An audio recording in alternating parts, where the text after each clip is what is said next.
إن الحمد لله نحمده ونستعينه ونستغفره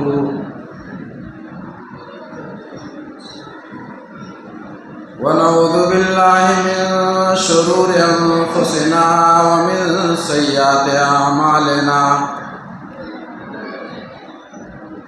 من يهده الله فلا مضل له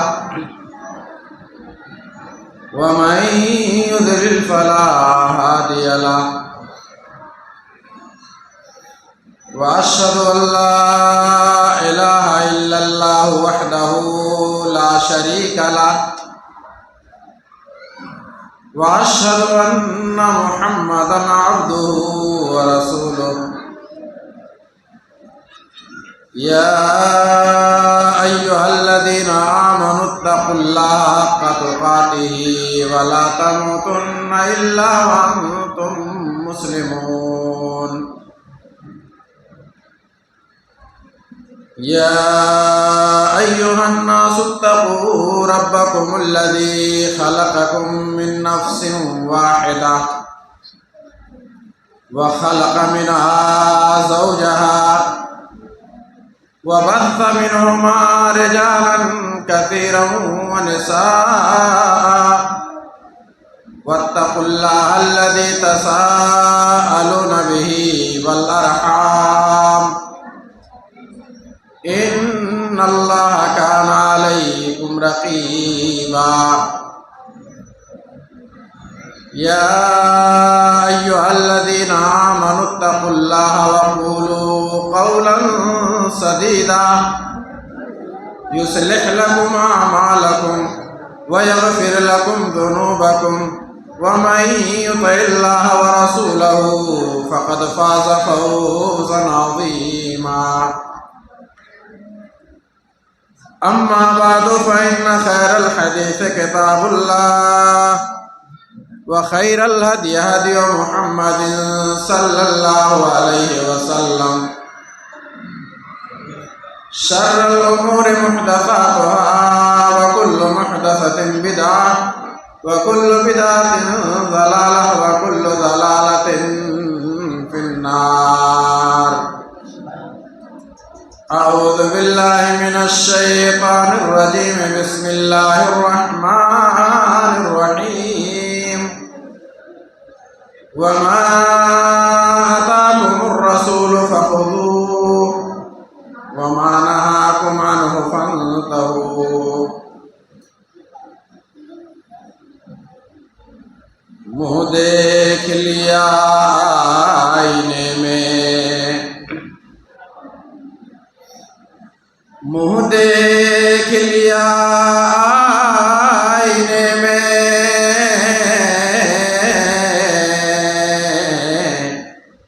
پر داغ نہ دیکھا سینے میں. منہ دیکھ لیا آئینے میں، پر داغ نہ دیکھا سینے میں.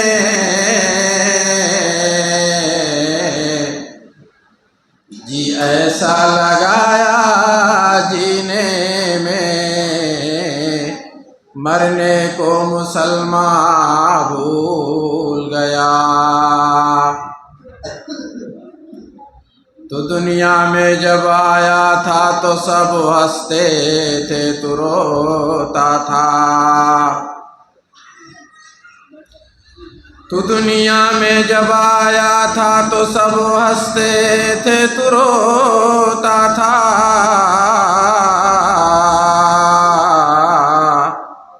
بسر کر زندگی ایسے کہ سب روئے تو ہنستا جا. معزز حاضرین مجلس،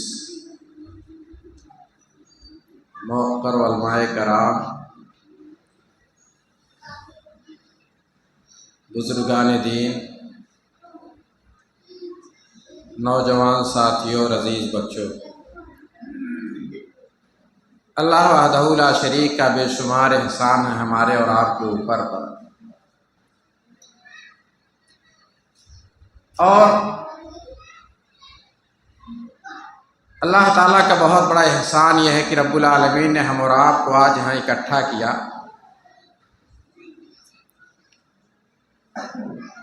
قابل مبارکباد ہے مہدیہ کے لوگ، اور انہی میں سے ہمارے ایک بزرگ ساتھی جو جب شہر ممبئی سے آیا کرتے ہیں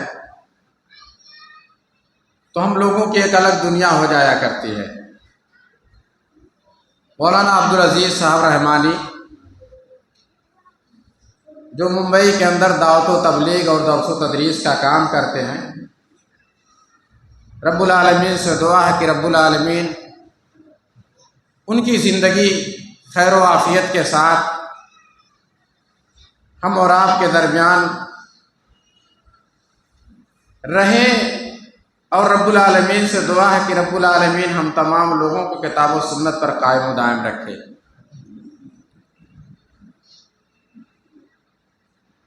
نبی کریم علیہ الصلاۃ والسلام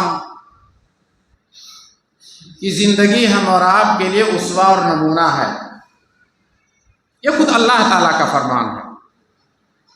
لقد کان لکم فی رسول اللہ اسوۃ حسنہ، یہ پیارے پیغمبر جناب محمد الرسول اللہ صلی اللہ علیہ وسلم کی زندگی ہم اور آپ کے لیے نمونہ ہے، یعنی کیسے زندگی گزارنا ہے۔ ہم اور آپ کو نبی کریم علیہ الصلوۃ والسلام کی زندگی کو دیکھنا ہے اور اسی طرح سے زندگی گزارنی ہے۔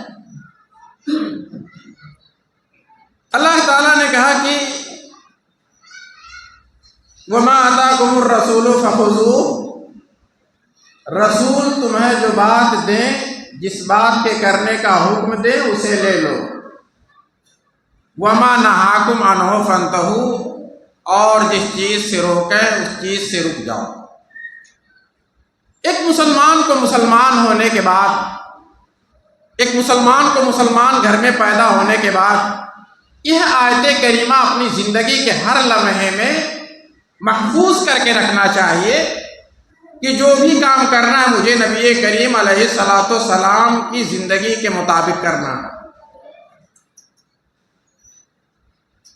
ایک صحابی ہیں حضرت معاذ ابن جبل رضی اللہ تعالیٰ عنہ، بہت پیاری حدیث بتانے جا رہا ہوں، وقت تھوڑا لگے گا اور وقت درکار ہے اور آپ کے لیے اس حدیث کے لیے، اس لیے بہت ادب و احترام کے ساتھ آپ سے گزارش ہے یا آپ حضرات بڑی طمانیت کے ساتھ، بڑی صدق دلی کے ساتھ بیٹھے اور نبی کریم علیہ الصلوۃ والسلام کی حدیث کو سماعت فرمائے۔ اور بہتر تو یہ ہوتا جب ہمارے بزرگ یہ سامنے آ جاتے تو لطف آ جاتا تقریر کرتے، چونکہ بچے سامنے ہیں، ان کو میں کیا سمجھا سکتا ہوں اور کیا میری بات کو سمجھ سکتے ہیں۔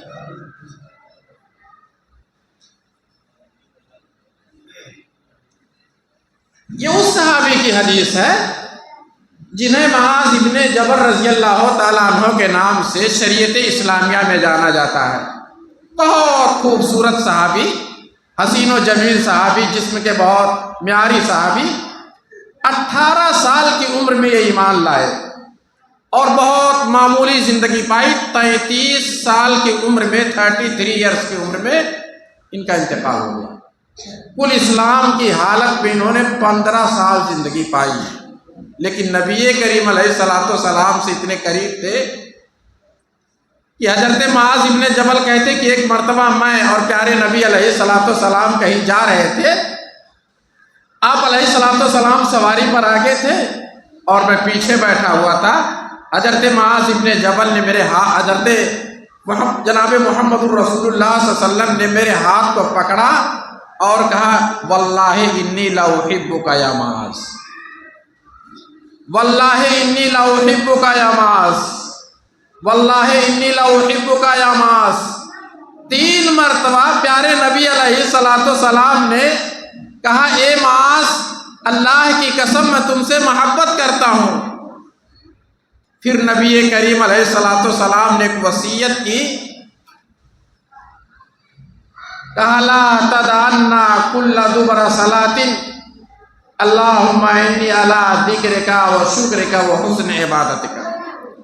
اے معاذ ابن جبل، ہر فرض نماز کے بعد کبھی اللہم انی علی ذکرک و شکرک و حسن عبادت کا کبھی نہ چھوڑنا، اور جو لوگ پڑھتے ہیں نماز کو، جیسے ہی کہتے ہیں السلام علیکم ورحمۃ اللہ، السلام علیکم ورحمۃ اللہ، کہتے ہیں استغفر اللہ استغفر اللہ استغفر اللہ، پھر کہتے ہیں اللہم انت السلام منک السلام تبارک یا ذا الجلال والاکرام رب اعنی علی ذکرک و شکرک و حسن عبادتک۔ ہر فرض نماز کے بعد ہم اور آپ پڑھتے ہیں۔ کہا اے معاذ ابن جبل، فرض نماز کے بعد اس دعا کو نہ چھوڑنا۔ اس کا معنی اور مفہوم یہ ہے کہ رب العالمین مجھے تو اپنی عبادت کرنے پر مدد فرما، اور تو مجھے تو اپنے ذکر و اذکار کرنے پر تو مدد فرما، اور رب العالمین تیری شکر گزاری کرنے پر مجھے مدد فرما۔ تو ایک بندے مومن کو یہ دعا پڑھنی چاہیے ہر فرض نماز کے بعد۔ اللہ کا شکر ہم اور آپ پڑھتے ہیں۔ یہی وہ معاذ ابن جبل ہیں جب پیارے نبی علیہ الصلوۃ والسلام ان کو یمن بھیجنے لگے تو حضرت معاذ ابن جبل کو سواری پر سوار کر دیا، اور خود پیارے نبی علیہ الصلوۃ والسلام نیچے نیچے چل رہے ہیں، سواری کی نکیل کو، اس رسی کو پکڑے ہوئے ہیں اور چل رہے ہیں، بہت ساری باتوں کی وصیت کر رہے ہیں۔ وصیت کرتے کرتے اللہ کے نبی علیہ الصلوۃ والسلام نے کہہ دیا کہ اے معاذ عسیٰ اللہ تلقانی بعد عامی ھذا، اے معاذ ہو سکتا ہے کہ جب تم دوبارہ لوٹو تو ہماری تمہاری ملاقات نہ ہو سکے۔ حضرت معاذ بھانپ گئے کہ اب ہو سکتا ہے کہ ہماری نبی کریم علیہ الصلوۃ والسلام سے آنے کے بعد ملاقات نہ ہو، رونے لگے۔ چونکہ نبی سے صحابہ کرام کو اتنی محبت تھی کہ کوئی بھی صحابی یہ نہیں چاہتا تھا کہ پیارے نبی علیہ الصلوۃ والسلام ہمارے آنکھوں سے اوجھل رہے، رونے لگے۔ تو پھر حضرت معاذ ابن جبل کو نبی کریم علیہ الصلوۃ والسلام نے تسلی دیتے ہوئے کہا اے معاذ ابن جبل ان اول الناس بی المتقون یوم القیامہ، قیامت کے دن میرے نزدیک سب سے زیادہ قریب جو لوگ ہوں گے وہ متقی ہوں گے، پرہیزگار لوگ ہوں گے، اس طرح کے پروگراموں میں شرکت کرنے والے لوگ ہوں گے، نماز پڑھنے والے لوگ ہوں گے، روزہ رکھنے والے لوگ ہوں گے، زکوٰۃ دینے والے لوگ ہوں گے۔ اس سے معیاری بات جو میرے پیغمبر نے کہی وہ ہم اور آپ کے لیے بہت ہی بہترین ہے، من کانو و حیثو کانو۔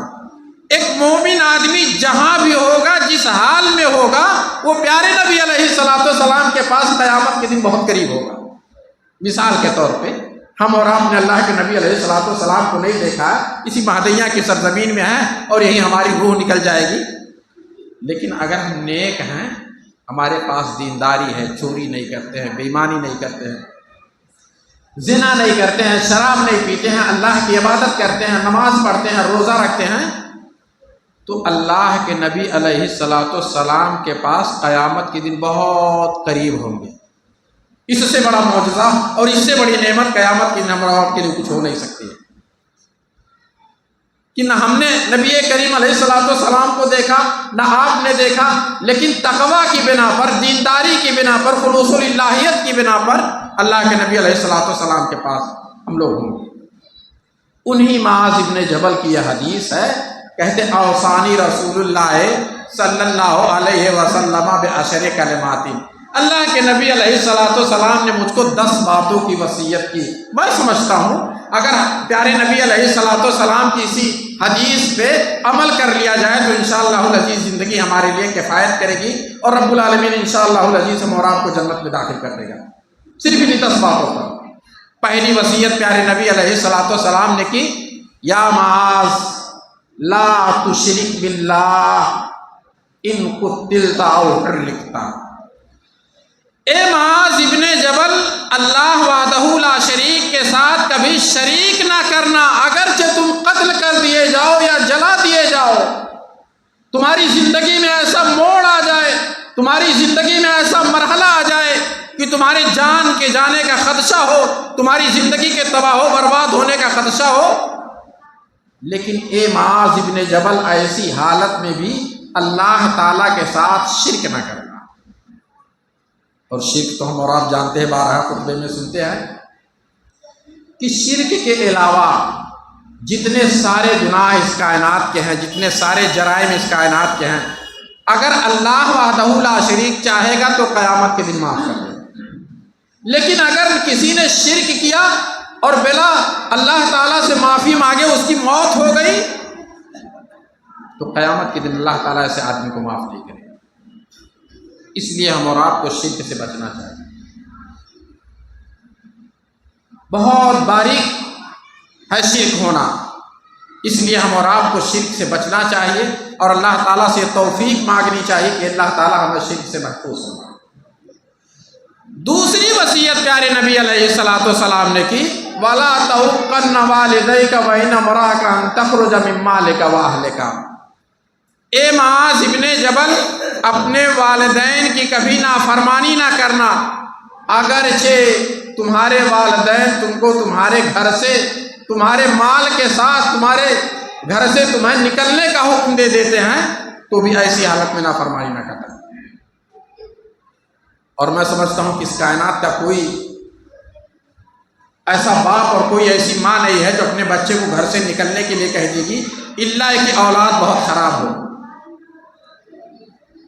گیا سے گیا گزرا آدمی ہو تو یہ نہیں کہے گا کہ آپ ہمارے گھر سے اپنے اولاد کو نکلنے کے لیے کہے گا کہ نکل جائیے، الا کہ اتنا تنگ کر دے تو باپ مجبور ہو کر کے کہہ دے۔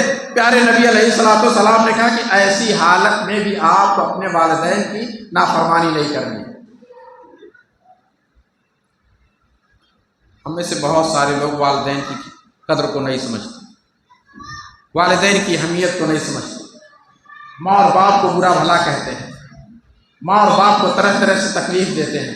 پیارے نبی علیہ الصلوۃ والسلام نے کہا کہ جس آدمی کو یہ جاننا ہو کہ اس کا اللہ اس سے راضی ہے کہ نہیں ہے تو اپنے گھر کے اندر یہ دیکھ لے کہ اس کے والدین اس سے راضی ہیں کہ نہیں راضی ہیں۔ اگر گھر میں بیوی کے چکر میں اگر اس نے اپنے والدین کو ناراض کر کے رکھا ہے تو پیارے نبی علیہ الصلوۃ والسلام نے کہا کہ وہ یہ جان لے کہ اس کا اللہ بھی اس سے ناراض ہے۔ اور جس آدمی کو یہ جاننا ہو کہ اس کا اللہ اس سے خوش ہے کہ نہیں خوش ہے تو اپنے گھر میں اپنے والدین کو دیکھ لے، اگر اس کے والدین اس سے خوش ہیں تو اللہ تعالیٰ بھی اس سے خوش ہے، اگر کسی کے والدین کسی سے ناراض ہیں تو اس کا اللہ بھی اس آدمی سے ناراض ہے۔ اور ماں اور باپ کا تو اتنا حق اور حقوق ہے ہمارے اوپر کہ اس کو تو بیان ہی نہیں کیا جا سکتا۔ پیارے نبی علیہ السلام حضرت عبداللہ بن عمر رضی اللہ تعالیٰ عنہ کے زمانے میں ایک آدمی یمن سے حج کرنے کے لیے آیا تو ساتھ میں اپنی بوڑھی ماں کو بھی لے آیا جو بہت عمر دراز تھی، چل نہیں سکتی تھی۔ حدیث کے الفاظ حملہ امہ وراء ظہرہ، اس آدمی نے اپنی ماں کو اپنے پیٹھ پر بٹھا کر کے پورا حج کرایا، اور حج کرانے کے بعد اس کی ملاقات حضرت عبداللہ ابن عمر رضی اللہ تعالیٰ عنہ سے ہوئی تو کہا اے عبداللہ ابن عمر رضی اللہ تعالیٰ عنہ، کیا آج میں اپنی ماں کے حق سے ادا ہو گیا؟ آج میں نے اپنی ماں کو اپنے پیٹھ پر بچھا کر کے حج کرایا پورا حج۔ تو حضرت عبداللہ ابن عمر نے کہا لا ولا بظفرۃ واحدہ، نہیں بلکہ تم نے اتنا بھی حق ادا نہیں کیا جتنا کہ آپ کی ماں نے آپ کو پیدا کرتے وقت پہلی بار کراہا تھا، اتنا نہیں کر سکتا ہے آدمی پوری زندگی۔ اور اتنی تکلیف ہوتی ہے کہ رب العالمین نے اس درد کو قرآن مجید کے اندر ذکر کیا ہے۔ ایک ماں جب ایک اولاد کو پیدا کرتی ہے، اور اب تو اتنا مشکل کام ہو گیا، بلا مبالغہ میں بتاتا ہوں، وہ درد تو وقتی طور کے لیے ہوتا تھا، پھر ماں بھول جایا کرتی تھی، اب تو آپریشن کا دور ہو گیا۔ جس کے پاس 2-4 بچے ہو گئے پوری زندگی وہ ماں کو ہوتی ہے، تکلیف ہوتی ہے اس آپریشن کے ذریعے، کیسے اس کی زندگی کٹتی ہے، کس مصائب و آلام سے وہ زندگی گزارتی ہے، واللہ العظیم میں اس بات کو بیان نہیں کر سکتا اور نہ بیان کرنے کے لائق یہ چیز کہ پوری زندگی وہ پڑتی ہے آپریشن کرنے کے ناطے۔ تو کہا ابھی آپ نے اتنا حق ادا نہیں کیا جتنا کہ آپ کی ماں نے آپ کو پیدا کرتے وقت پہلی بار کرایا تھا۔ اور ہم میں سے بہت سارے لوگ تھوڑا بہت پیسہ کما لیے، سعودی رہتے ہیں یا دبئی رہتے ہیں یا بمبئی رہتے ہیں، وہ آنے والی بہو ایسا پن مارتی ہے کہ سمجھتا ہے کہ پوری غلطی ہمارے ماں ہی کی ہے، پوری غلطی ہمارے باپ ہی کی ہے، اب بولو رہنا یہ مہدیہ میں یہیں سے اٹھ کر کے بڑھپور چلا جاتا رہنے کے لیے، یہیں سے نوگڑھ رہنے کے لیے چلا جاتا ہے، بوڑھے ماں باپ پریشان ہوتے ہیں، اپنی اجیرن کی زندگی کاٹتے ہیں پریشانی کی، اور یہ چیز عوام ہو گئی۔ اور ابھی ہمارے شیخ نے کہا کہ بہت پتے کی بات کہی، اور مجھ کو تو میں مچل گیا اس بات پہ کہ بیاہ کرنے کے بعد سمدھی کی ویلو اس وقت ختم ہو گئی۔ کیوں؟ جانتے ہیں کیوں؟ موئل کے لینے دینے میں جہیز کے سمدھی اتنا ٹائٹ رہتا ہے کہ وہ کہاں کہاں کی کہانی سناتا ہے کہ کوئی 5 لاکھ دے رہا تھا، کوئی 4 لاکھ دے رہا تھا، کوئی 2 لاکھ دے رہا تھا، تو اس کے پیچھے گودریج کی بڑھیا فریج تھی، آٹومیٹک واشنگ مشین تھی۔ اب جو سمدھی پہلے محبت کے ساتھ بیاہ کیا کرتے تھے، اتنا ہلکان کر دیتا ہے بیٹے کی طرف سے ہونے والا سمدھی،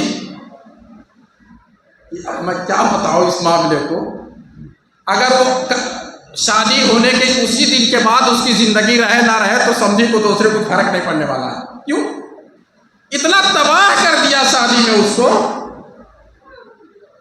اتنا پیڑت ہو گیا، اس کو زمین بیچنے کی ضرورت پڑ گئی، اس کو قرض لینے کی ضرورت پڑ گئی، سماج و معاشرے میں سال 2 سال وہ قرض نہیں اتار پاتا اپنی زندگی سے۔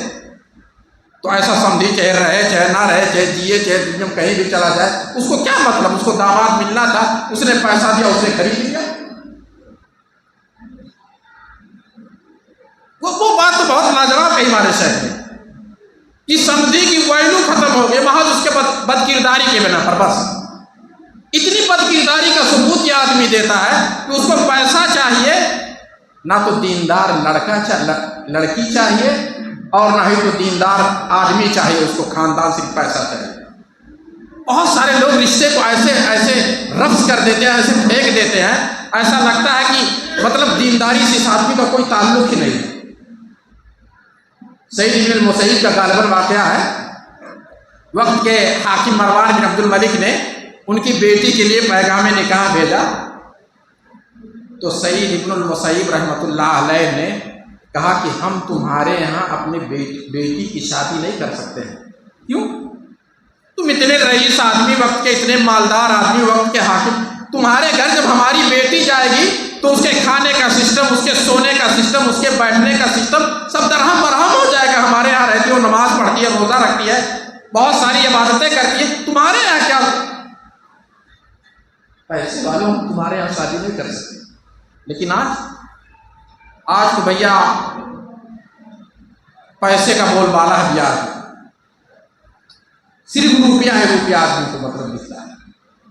دینداری نام کی چیز، اللہ ماشاء اللہ ہے کچھ لوگ، دینداری نام کی چیز شادی اور بیاہ میں تو دیکھی ہی نہیں جاتی۔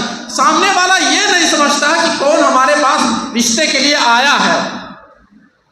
اور ایک چیز اور بتاؤں، بہت سارے لوگ تو نعت بات اور قرابت داری میں رشتہ اس لیے نہیں کرتے کہ کون ان سے موہر مانگنے جائے، اور کیا معلوم یہ آدمی دے گا کہ نہیں دے گا قریب ہونے کے ناطے، اس لیے کہتے وہ ہمارا لڑکا کہہ رہا ہے کہ اپنے میں شادی بیاہ نہیں کرنا۔ اور پوری سیرت اٹھا کے دیکھو، پیارے نبی علیہ الصلوۃ والسلام کی جتنی شادیاں ہوں گی سب بالکل آس پاس کے لوگوں کے دن ہے، اسی مدینہ کے اندر، جنہیں چاہتے تو طائف بیاہ کرتے، چاہتے تو یمبو بیاہ کرتے، چاہتے تو جدہ بیاہ کرتے، چاہتے تو قصیم بیاہ کرتے، لیکن نہیں، پیارے نبی علیہ الصلوۃ والسلام نے اپنی زندگی کو اور اپنے دین کو مضبوط بنانے کے لیے مکہ کے، مدینہ منورہ کے اور مکہ مکرمہ کے ان قبیلوں سے شادی کی، تاکہ مکہ کے اندر ہماری مطلب جو ہے مضبوط پکڑ ہو جائے گی، اپنے رہیں گے، کوئی غیر ہوگا تو بہت دور سے آئے گا، یہ ہمارے اندر رہیں گے تو کوئی۔ اور مثال بھی مشہور ہے کہ ڈائن کتنی بھی خطرناک ہو جائے گی لیکن اپنے داماد کو کبھی نہیں کھائے گی، یہ مشہور مثال ہے۔ تو پیارے نبی علیہ الصلوۃ والسلام کی جو حکمت تھی شادی کرنے کی اپنوں میں، تاکہ ہمارا دین ان لوگوں کے ذریعہ مضبوط ہو جائے، ہوا بھی۔ اس لیے میرے ساتھیوں اس پر غور و فکر کریں، آپ والدین کی فرما برداری کریں اور ہم بھی والدین کی فرما برداری کریں۔ حضرت امام ابو حنیفہ رحمۃ اللہ علیہ، وقت کے بہت بڑے امام، آج ہم اور آپ اپنی ماں کی بات کو ایسے کاٹ دیتے ہیں، اس کو سمجھتے نہیں ہیں۔ ایک دن ان کی ماں نے کہا، بہت پیاری واقعہ ہے اور یہ زندگی کے اندر اس کو نوٹ کر لو اور محفوظ کر لو، کہا اے امام ابو حنیفہ، اے میرے بیٹے حنیفہ، ابو حنیفہ مجھے ایک مسئلے کی جانکاری کرنی ہے، لیکن اسی گاؤں میں ایک عالم رہتے، ان کے پاس مجھے لے کر کے چلو۔ چاہتے تو وقت کے امام ابو حنیفہ اپنی ماں کو اس مسئلے کا جواب وہی بتا دیتے، بات ختم ہو جاتی، لیکن انہوں نے اپنی ماں کے ہاتھ کو پکڑا اور پکڑ کر کے آہستہ آہستہ اس بوڑھی ماں کو گاؤں کے اس مولوی صاحب کے پاس لے کر کے گئے، جس مولوی صاحب سے ان کی ماں کو مسئلہ پوچھنے پر تسلی تھی۔ امام ابو حنیفہ پہنچے، کہا ہے مولوی صاحب، اور ہماری ماں آپ سے ایک مسئلہ دریافت کرنے آئی ہے، لیکن آپ تھوڑا بغل آئیے، جو مسئلہ پوچھنا چاہتی ہے اس مسئلے کا جواب یہ ہے۔ کہا یہ وقت کے امام ابو حنیفہ، ہم کیسے اس مسئلے کو بتا دیں، آپ امام ہیں، آپ بتائیے۔ کہا ہماری ماں کو اسی میں تسلی اور سکون ہے، اسی سکون کو قائم و برقرار رکھنے کے لیے آپ کے پاس لے کر کے آیا ہوں، ورنہ یہ مسئلہ میں اپنے گھر پر ہی بتا سکتا تھا۔ ان کی ماں نے مسئلہ پوچھا، امام ابو حنیفہ کے بتائے ہوئے مسئلے کو اس مولوی صاحب نے کہا کہ اس مسئلے کا جواب یہ ہے۔ ماں کو بڑا سکون ہوا کہ آج اس مسئلے کا جواب مل گیا، تسلی ہوئی، پھر لے کر کے واپس آئے۔ اور ہماری والدہ جب بوڑھی ہو جاتی ہے تو ہم ان کی بات کو برداشت نہیں کر پاتے، ان کی بات کو ہم نہیں سمجھتے۔ میں تو بارہا اس بات کو منبر و محراب سے کہتا ہوں کہ والدین وہ عظیم نعمت ہے کہ گھر سے جب ان کی چارپائی نکل جاتی ہے، جس چارپائی پر وہ سوتے ہیں بڑھاپے میں، باللہ العظیم کائنات کی ساری قوت، ساری طاقت، ساری دولت لگا دو کہ آپ کے والدہ اس چارپائی پر آ جائے، ایک بار دیکھ سکو، ایسے چلے جاتے ہیں کہ زندگی بھر کے لیے آدمی ترستا رہ جاتا ہے۔ ہمارے ایک مولانا صاحب تھے، ان کی ماں کو برین ہیمرج ہو گیا، بلا مبالغہ کہتے ہیں کہ میں نے ڈاکٹر سے، انہوں نے کہا کہ میں نے کہا کہ مولوی صاحب ہماری ماں کی ایک بول کم سے کم میں سن لوں۔ میں نے ڈاکٹر صاحب سے کہا کچھ بھی پیسہ لگے آپ لگا لو، لیکن ایسا علاج کر دو کم سے کم ایک بار اپنی ماں کے جاتے سمے ایک الفاظ تو سن لوں۔ ڈاکٹر صاحب نے کہا کچھ نہیں ہو سکتا۔ تو ماں وہ عظیم نعمت ہے اور باپ وہ عظیم نعمت ہے۔ حسن بصری رحمۃ اللہ علیہ وقت کے بہت بڑے خطیب منبر و محراب سے تقریر کیا کرتے تھے، تو سمجھایا کرتے تھے کہ مرنے کے بعد رونا نہیں چاہیے، رونا مناسب نہیں ہے۔ ان کے باپ کا ایک دن انتقال ہو گیا، اب لگے رونے، تو لوگوں نے کہا یہ وقت کے مقرر، وقت کے خطیب، وقت کے مولانا، آپ تو سمجھاتے تھے کہ مرنے کے بعد رونا نہیں چاہیے اور آپ خود روتے ہیں۔ تو کہا میرے ساتھیوں، میں اس لیے نہیں روتا ہوں کہ میرے باپ کا انتقال ہو گیا، میں اس لیے روتا ہوں کہ اللہ تعالیٰ نے ہمارے لیے جنت میں جانے کے لیے 2 دروازے اب تک کھولے تھے، آج ایک دروازہ بند ہو گیا۔ یہ ماں اور باپ جنت میں جانے کے دروازے ہیں۔ یہ بوڑھے ماں باپ انہیں ہلکے میں لیتے ہو، یہ ہلکے میں نہیں ہے، بڑی عظیم نعمت ہے۔ یہ اتنی عظیم نعمت ہے کہ حضرت ابو ہریرہ رضی اللہ تعالیٰ عنہ جب ایمان لائے تو ان کی ماں ان کو ایمان سے دور رکھنے کے لیے، پھر مرتد ہونے کے لیے یہ کہا کرتی تھی، ابو ہریرہ تم چھوڑ دو اس دین کو جس دین پر تم قائم دائم ہو، ورنہ میں مر جاؤں گی بھوکے پیاسے۔ اور ہوا یہ کہ کئی دن وہ بھوکے پیاسے رہنے لگی۔ ابو ہریرہ رضی اللہ تعالیٰ عنہ کو ایسا لگنے لگا کہ ہماری ماں ہمارے اس ایمان لانے کی وجہ سے بھوکوں پیاسے مر جائیں گی۔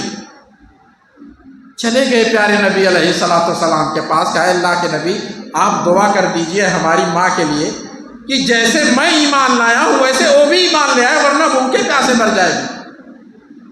اللہ کے نبی علیہ الصلوۃ والسلام نے حضرت ابو ہریرہ کی ماں کے لیے دعا کر دیا کہ اللہ تعالیٰ ابو ہریرہ کی ماں کو ایمان کی دولت سے سرفراز کر دے۔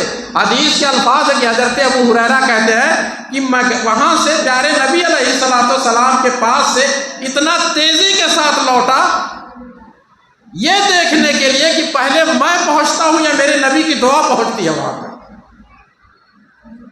بھاگے بھاگے پیارے نبی علیہ الصلوۃ والسلام کے پاس سے آئے۔ حضرت ابو ہریرہ کی ماں نے دروازے کو بند کیا، نہانے دھونے لگی ایمان لانے کے لیے۔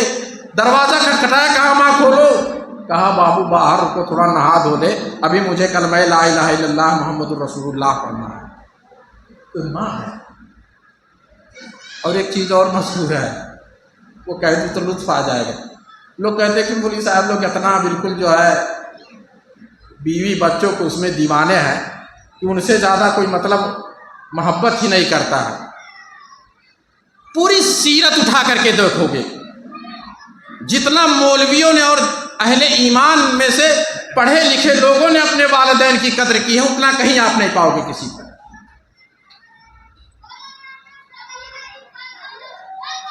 جتنا اہل علم نے والدین کی خدمت کی ہے، یہ گنے چنے لوگ جن کو اللہ تعالیٰ نے چن کر کے رکھا اس کائنات میں، بہت سارے لوگ پیدا ہوئے ہیں نا، اللہ تعالیٰ نے مولویوں کو پیدا نہیں کیا، اللہ تعالیٰ نے مولویوں کو چن کر کے پیدا کیا۔ یہ چنے چنائے لوگ ہیں، یہ بہت ہلکے پھلکے لوگ نہیں ہیں کہ آئے تقریر کیے چلے گئے، پتہ چلا کہ آئے تھے مولوی صاحب چلے گئے۔ یہ اللہ کی بہت بڑی نعمت ہم اور آپ کے لیے کہ ہم اور آپ کے درمیان موجود ہیں۔ اللہ تعالیٰ نے انہیں چنا ہے دین کے لیے۔ تو میرے بزرگوں اور ساتھیوں، والدین کی قدر و قیمت کو سمجھو، اور ہم اور آپ بھی سمجھیں۔ تیسری وصیت پیارے نبی علیہ الصلوۃ والسلام نے جو کی، کہا وَلَا تَتْرُكَنَّ صَلَاةً مَكْتُوبًا مُتَعَمِّدًا فَمَن تَرَكَهَا صَلَاةً مُتَعَمِّدًا فَقَدْ بَرِئَتْ مِنْهُ ذِمَّةُ اللَّهِ۔ اے معاذ ابن جبل، فرض نماز کو جان بوجھ کے نہ چھوڑنا۔ جس آدمی نے فرض نماز کو جان بوجھ کے چھوڑ دیا، ایسے آدمی کا ذمہ اللہ وحدہ لا شریک سے ختم ہو گیا۔ اور ہم میں سے بہت سارے لوگ کتنی نماز کو جان بوجھ کے چھوڑتے ہیں، تو اس کی سب سے بڑی وجہ ہے جو ہمارا سکون غارت ہے اور ہمارا سکون غائب ہے۔ ہم اور آپ بے نمازی ہیں، بہت سارے لوگ، ہم میں سے بہت سارے لوگوں کے پاس روپیہ موجود ہے، زمین موجود ہے، ساری چیز موجود، لیکن سکون نہیں ہے کہ رہے گا کہ چھن جائے گا، رہے گی کہ چلی جائے گی، غارت ہے اسی کے پیچھے۔ کیوں؟ ہم نماز نہیں پڑھتے۔ اور نبی کریم علیہ الصلوۃ والسلام نے کہا کہ جس آدمی نے ایک وقت کی نماز جان بوجھ کے چھوڑ دی، ایسے آدمی کا ذمہ اللہ تعالیٰ سے ختم ہو گیا۔ اب چاہے آدمی کا سکون رہے یا نہ رہے، آدمی کی زندگی چین و سکون میں رہے یا نہ رہے، اللہ تعالیٰ کو اس سے کوئی سروکار نہیں آ سکتا۔ اس کی مثال دنیا سے دے دوں، جس کے پاس 4-6 لڑکے ہوں، ایک لڑکا شراب پینے والا نکل جائے، چور نکل جائے، بے ایمان نکل جائے، زناکار نکل جائے، تو بہت سارے لوگ جب باپ سے شکایت کرتے ہیں کہ آپ کا لڑکا بڑا خراب نکل گیا، آپ کا لڑکا ٹھیک ٹھاک نہیں ہے، تو کہتے بہو چاہے رہے چاہے جیے چاہے مرے، ہمارا اس سے کوئی مطلب نہیں۔ حالانکہ کوکھ سے تو آپ ہی کے پیدا ہوا، جیسے وہ 5-4 لڑکے ہیں ویسے وہ بھی پیدا ہوا، لیکن اپنی بد کرداری کی بنا پر ایک باپ جو دل و جان سے محبت کرتا اپنی اولاد کے لیے، وہ کہتا ہے چاہے جیے چاہے رہے چاہے مرے چاہے جائے، ہم سے اسے کوئی مطلب نہیں۔ کیوں؟ بد کردار ہو گیا۔ تو جب ہم بد کردار ہو گئے تو ہم بھی چاہے جس حال میں رہے، اللہ تعالیٰ کو اس سے کیا فرق، کیا کس حال میں سکون ہے کہ نہیں ہے، آپ کی زندگی کیسی ہے۔ اور سکون کی بات تو چھوڑو، جو لوگ اللہ کی عبادت نہیں کرتے وہ جانور سے بھی گئے گزرے ہیں۔ یہ جو بھیڑ بلی ککر گائے گورو ساری چیز ڈھونڈتے، اولئک کا کلام، ایسے لوگوں کو اللہ تعالیٰ نے کہا کہ جانور کی طرح ہیں جو لوگ اللہ کی عبادت نہیں کرتے۔ اور ایک حدیث میں تو نبی کریم علیہ الصلوۃ والسلام نے یہاں تک کہہ دیا کہ وہ آدمی جو اللہ کی عبادت نہیں کرتا، وَإِنَّهُ لَيَأْتِي الرَّجُلُ السَّمِيعُ الْعَظِيمُ يَوْمَ الْقِيَامَةِ وَلَا يَزْنُ عِندَ اللَّهِ جَنَاحَ بَعُوضَةٍ۔ جو آدمی اللہ کی عبادت نہیں کرتا، سماج میں اس کی چاہے جتنی پکڑ ہو، اپنے آپ کا کتنا بھی 30 مار کھا بلے، لیکن جب اللہ کے سامنے لایا جائے گا تو اس کی حیثیت اس سے بھی کم ہوگی جو ایک مچھر اس کائنات کے اندر جس طرح سے ہم اس کو مار دیتے، ختم۔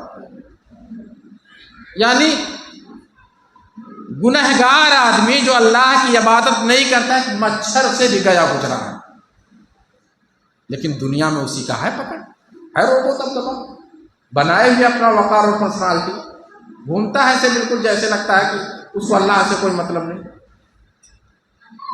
اور بہت سارے لوگ تو یہاں تک کہہ دیتے ہیں کہ اللہ کہاں ہے، یہ عام آدمی کی بات نہیں کرتے، مسلمانوں کا جملہ نوٹ کرنا، اللہ ہی کو نہیں مانتے۔ ایک آدمی نے یہاں تک کہہ دیا کوئی لوٹ کر کے وہاں سے آیا ہے کہ ہم صحیح ہیں، کہ جو مانتے نہیں اللہ کو وہ لوگ صحیح ہیں۔ اب بولو لوٹنے کا موقع کسی کو ملے گا؟ تو میرے بزرگوں اور ساتھیوں نماز پڑھو۔ نبی کریم علیہ الصلوۃ والسلام کا جب کبھی سکون غائب ہوتا، دشمنوں سے مقابلہ ہوتا، یا کبھی اس طرح کی اور بے چینی آتی تو کہتے بلال کھڑے ہو، ارحنا بالصلاۃ، نماز کے ذریعہ سکون پہنچاؤ۔ تو پیارے نبی علیہ الصلوۃ والسلام نماز کے ذریعہ سکون حاصل کرتے۔ اور ایک دوسری روایت میں نبی کریم علیہ الصلوۃ والسلام نے کہا قرۃ عینی فی الصلاۃ، میرے آنکھوں کی ٹھنڈک میری نماز میں۔ تو اس لیے ہم اور آپ کو نماز پڑھنا چاہیے۔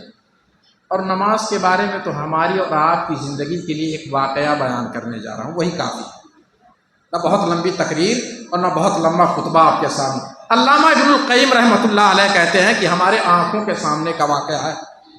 ایک آدمی تھا، ایسے گھومتا تھا فراٹے بھر کے، نہ نماز پڑھتا، نہ روزہ رکھتا، نہ زکوٰۃ دیتا، بالکل گناہوں کی دلدل میں پھنسا ہوا تھا اور گناہوں کی دنیا کا بادشاہ تھا۔ جب اس کا انتقال ہونے لگا تو بہت سارے لوگ گاؤں کے اکٹھے ہوئے، اور ہے بھی، چاہے چور ہو، چاہے بے ایمان ہو، چاہے زناکار ہو، جب روح نکلنے لگتی تو کہا تو وہ چلو دیکھ لو ایک بار، مری جی ہیں پھر ملاقات نہ آئی ہوئی، اور دیکھ لو، بھیٹ کر لو، معافی تلافی۔ ایسا لگتا ہے کہ سب سے بڑے گنہگار دیکھنے والا ہی ہے اس آدمی کے پاپا، معافی تلافی مانگ لو، کام ختم ہو جائے معاملہ۔ پہنچے سارے لوگ گاؤں کے، تو پیارے نبی علیہ الصلوۃ والسلام کی ایک حدیث ہے کہ مرنے والے کے سامنے لا الہ الا اللہ کہلواؤ نہ، بلکہ اس کے سامنے آپ لا الہ الا اللہ محمد الرسول اللہ پڑھو۔ اگر اس کو توفیق ہوگی تو پڑھ لے گا، اگر اس کو آپ کہلواؤ گے تو موت کی سختی اتنی خطرناک ہوتی ہے کہ شاید تو انکار کر جائے، تو لوگ لا الہ الا اللہ محمد الرسول اللہ پڑھنے، لا الہ الا اللہ محمد الرسول اللہ، لا الہ الا اللہ محمد الرسول اللہ۔ گاؤں کے جتنے نیک لوگ تھے، دیندار لوگ تھے، پڑھنے لگے۔ یہ علامہ ابن القیم رحمۃ اللہ علیہ کا واقعہ ہے۔ تو مرنے والے شخص نے کہا کہ آج لا الہ الا اللہ محمد الرسول اللہ مجھے کوئی فائدہ نہیں دے گا۔ کیوں؟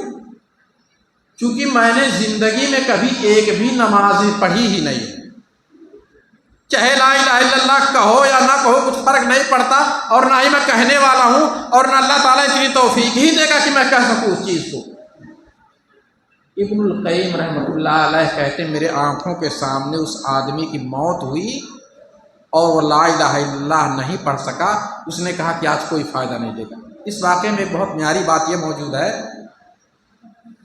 کہ اگر ہم مسلمان گھر میں پیدا ہو گئے اور نماز روزہ نہیں کرتے ہیں تو ہمارے لیے وہ کافی نہیں ہوگی قیامت کے دن۔ اس مسجد میں آنا ہوگا، اللہ کی عبادت کرنی ہوگی، تب جا کے ہمارے لیے لا الہ الا اللہ نفع بخش۔ اور لا الہ الا اللہ کے کچھ دانتی ہیں، دانت جیسے شرائط ہیں، وہ ایک لمبی تقریر ہو جائے گی۔ جب لا الہ الا اللہ اسی آدمی کو نفع دے گا جس آدمی نے لا الہ الا اللہ کے شروط پر عمل کیا۔ تو ہم اور آپ کو لا الہ الا اللہ کے تقاضے کو جاننا چاہیے اور اس کو سمجھنا چاہیے۔ چوتھی وصیت میرے پیغمبر جناب محمد الرسول اللہ صلی اللہ علیہ وسلم نے کی، وَلَا تَشْرَبَنَّ خَمْرًا فَإِنَّهُ كُلُّ رَأْسٍ فَاحِشَةٌ۔ اے معاذ ابن جبل، کبھی اپنی زندگی میں شراب نہ پینا، اس لیے کہ شراب جو ہے ساری برائیوں کی جڑ ہے۔ شراب نہ پینا کبھی۔ اے معاذ ابن جبل، اگر شراب پی لو گے تو دنیا کے سارے جرائم کا ارتکاب کر سکو گے، اس لیے کہ آپ کی عقل چلی جائے گی، آپ کا دماغ معروف ہو جائے گا، آپ کی فکر ختم ہو جائے گی۔ پھر شراب پینے کے بعد جو چاہو گے وہ کرو گے، کیونکہ شراب جو ہے ساری برائیوں کی جڑ ہے۔ مجھے یاد ہے کہ جب ہم لوگ 8 9 سال 10 سال 12 سال کے تھے تو کبھی سنتے تھے کہ کیا کوئی ایسا مسلمان آدمی شراب پیتا ہے، اور جو شراب پیتا تھا بہت عیبدار مانا جاتا تھا، اس کو بہت دور سے لوگ کہتے تھے کہ وہ آ رہا ہوں شراب پی رہا ہے۔ اب آج تو ہول سیل کا بھاؤ لوگ شراب پیتے ہیں، اور بہت سارے لوگ ٹھیکے پہ نہیں جا کے ملتے ہیں تو بوتل کو منگا کر کے گھر پہ یا کسی سپریٹ جگہ پر پیتے ہیں۔ یہ شراب کی حالت ہے۔ اور اس سے خطرناک بات یہ ہے کہ ہماری یہ نوجوان نسل اگر کسی کو رشتہ ڈھونڈنا ہو تو پتہ لگانا پڑتا ہے گولی کھاتا ہے کہ نہیں کھاتا، یا کوئی نشے کی چیز کھاتا ہے کہ نہیں کھاتا، یہ لگانا بڑا مشکل۔ اور بہت سارے رشتے اس لیے بکھر جاتے ہیں کہ آدمی نہیں اندازہ لگا پاتا، محض روپے کی بنا پر، محض پیسے کی بنا پر، محض دولت کی بنا پر شادی اور بیاہ کر لیتا ہے۔ پتہ چلتا ہے شادی کرنے کے بعد وہ لڑکا نہ تو سوتا ہے، نہ تو صحیح سے کھاتا ہے، نہ تو صحیح سے رہتا ہے، پھر طلاق کی نوبت آ جاتی ہے۔ تو یہ نشہ، اور پیارے نبی علیہ الصلوۃ والسلام نے کہا کہ یہ نشہ ایک ایسی نشہ وہ چیز ہے جو انسان کے عقل کو ڈھانپ لیتی ہے، اور میں یہ کہتا ہوں کہ ہر وہ چیز جو انسان کے عقل کو ڈھانپ لے، اس چیز سے ایک بندے مومن کو بچنا چاہیے۔ اور آج سب سے بڑا نشہ تو دولت میں ہے۔ پیسہ ہوا تو بھول گیا 20 سال پہلے کہ اس کے پاس کپڑا تھا جسم پہ کہ نہیں تھا، نیچے بنیان تھی کہ نہیں تھی، اب تو یہ سمجھنے لگا کہ وہ گاڑی سے چلنے لگا اور اس کے پاس روپیہ ہو گیا، اس کے آگے نہ تو کوئی دکھتا نہ تو اس کے پیچھے کوئی دکھتا ہے۔ یہ نہ دولت کا نشہ ہے، ایسا رودتا ہے کہ انسان کو، ایسا رودتا ہے ایک پڑوسی کو، ایسا رودتا ہے اپنے گاؤں کے غریبوں کو کہ لگتا ہے یہ دولت پوری زندگی اس کے پاس برقرار رہے گی، لیکن نہیں، 4 6 سال 8 سال 10 سال تھا ہے، پھر جیسے پہلے تھا ویسے اللہ تعالیٰ اس کو بنا بھی دیتا ہے۔ کیوں؟ اس کے عقل پہ دولت کا نشہ سوار ہو گیا، پھر وہ یہ سمجھنا بھول ہو گیا کہ آنے والی دولت حلال کی ہے کہ حرام کی، اس نے کبھی پرواہ ہی نہیں کی۔ تو پیارے نبی علیہ الصلوۃ والسلام نے کہا کہ اے معاذ ابن جبل شراب نہ پینا۔ 5ویں وصیت میرے پیغمبر نے جو کی وَإِيَّاكَ وَالْمَعْصِيَةَ فَإِنَّ الْمَعْصِيَةَ حَلَّ سَخَطَ اللَّهِ، اے معاذ ابن جبل گناہ سے بچنا، اس لیے کہ گناہ جو ہے اللہ کی ناراضگی کو حلال کر دیتی ہے۔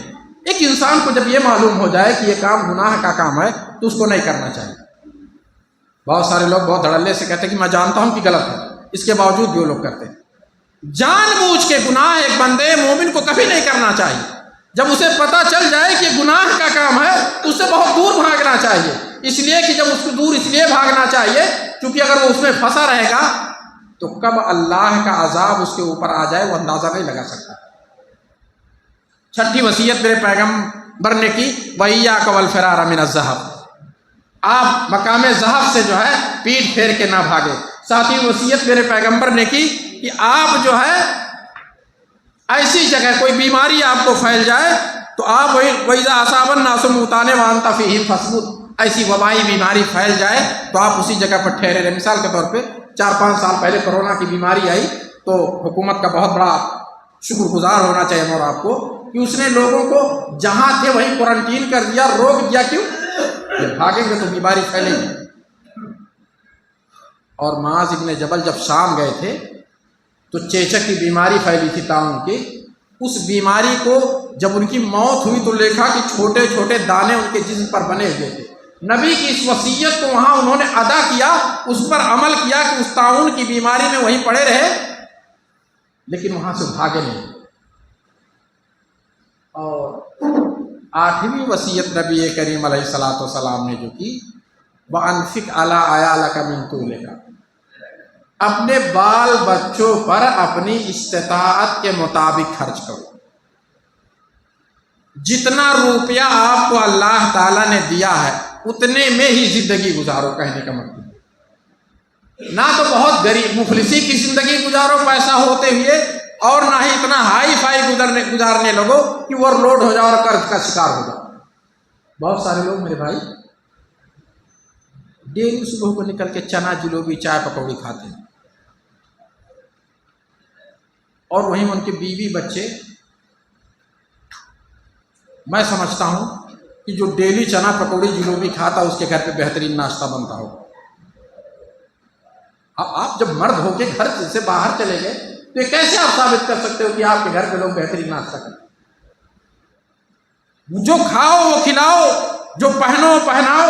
پیارے نبی علیہ الصلوۃ والسلام کی حدیث ہے، یعنی جتنی استطاعت آپ رکھ سکتے ہو استطاعت کے مطابق انہیں کھلاؤ پلاؤ پہناؤ، انہیں ان کی زندگی میں خوشحال رکھو۔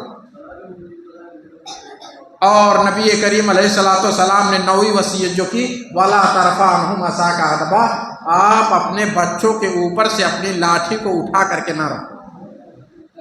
یعنی آپ کا بچہ جب غلطی کرے تو آپ اسے ڈانٹو اور سمجھاؤ، ایسا نہیں کہ آپ کا لڑکا یہاں سے نکلا کسی سے جھگڑا کرنے کے لیے تو بجائے آپ اس کو یہ سمجھانے کے لیے جاؤ کہ بابو جھگڑا نہ کرو، آپ بھی گھر سے لاٹھی اور ڈنڈا نکال کر کے چلو کہ چلو اسی کے ساتھ لڑنا۔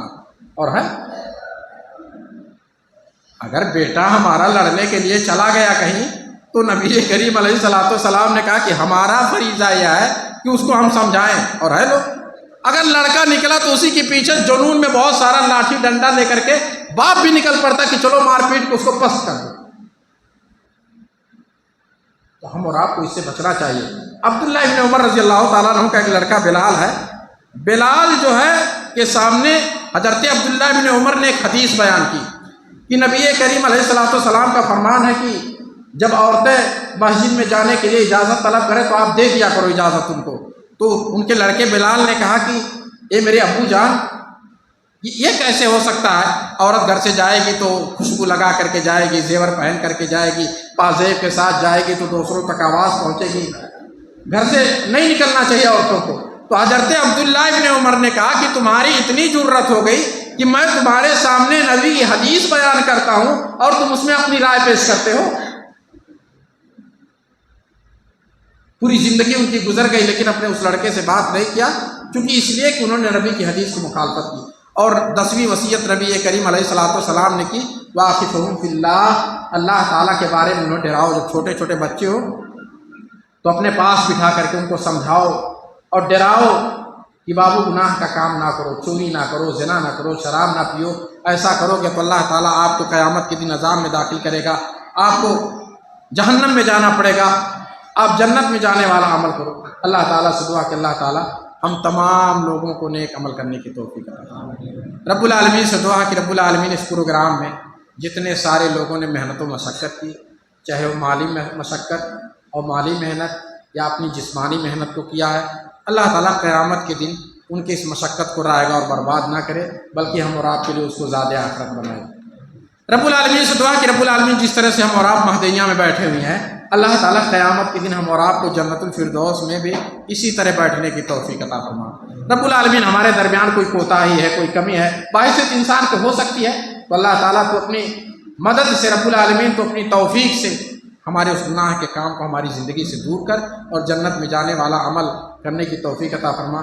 بارک اللہ لنا لی ولکم فی القرآن العظیم ونفعنی وإیاکم بالآیات والذکر الحکیم، انہ تعالیٰ جواد کریم ملک الرحیم۔ السلام علیکم ورحمۃ اللہ۔